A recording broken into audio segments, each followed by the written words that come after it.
Quoi de neuf est une collection de livres en format poche. Elle vise à placer l'actualité dans la perspective de ces 50 dernières années et cherche à répondre aux questions que l'on se pose, sûr que celui qui comprend son époque s'y sent bien.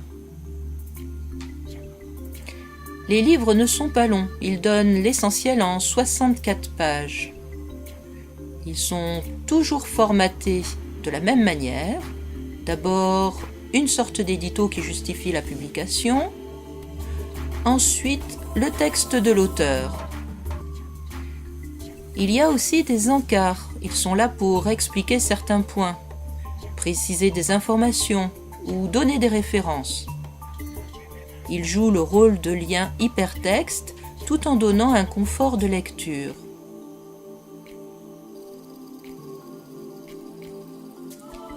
À la fin se trouve une brève biographie de l'auteur et une bibliographie pour approfondir nos connaissances sur le sujet.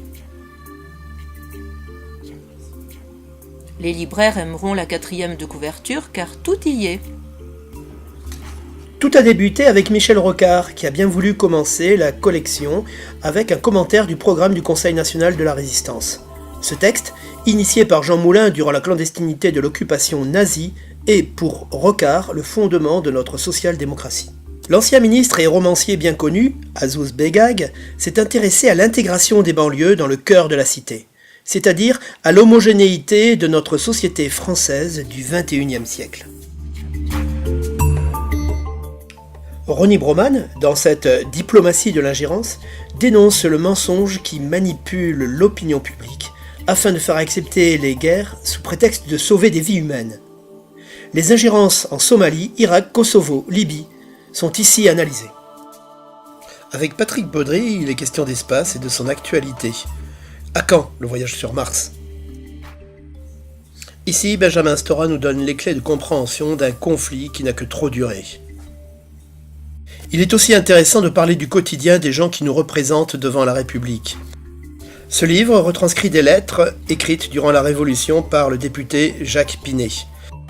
Elles sont commentées par Sandrine Doucet, députée contemporaine et historienne. Sylvain Mimoun étudie ici le couple, de ses débuts à la fin, ses errances et ses joies. Il nous montre comment le couple en 50 ans a changé de mode de vie grâce à une meilleure connaissance physiologique de la sexualité féminine. On le sent bien, ou on ne peut pas le sentir. Les odeurs nous mènent par le bout du nez de façon inconsciente. Amour, consommation, santé, comportement sont influencés par notre odorat. Quoi de neuf chez les cathos est une question légitime au regard de l'histoire et du présent. Ces deux académiciens, un homme de foi et un de doute, nous disent leurs sentiments sur la plus ancrée des religions d'Europe.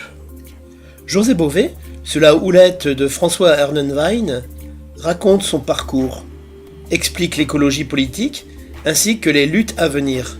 Une mine d'informations et un décodage de l'histoire récente.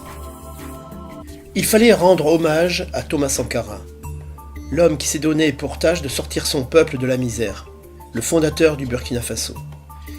Il fut abattu 3 mois après avoir prononcé ce discours historique. Son ami Jean Ziegler, le sociologue bien connu, nous raconte ainsi qui fut Thomas Sankara.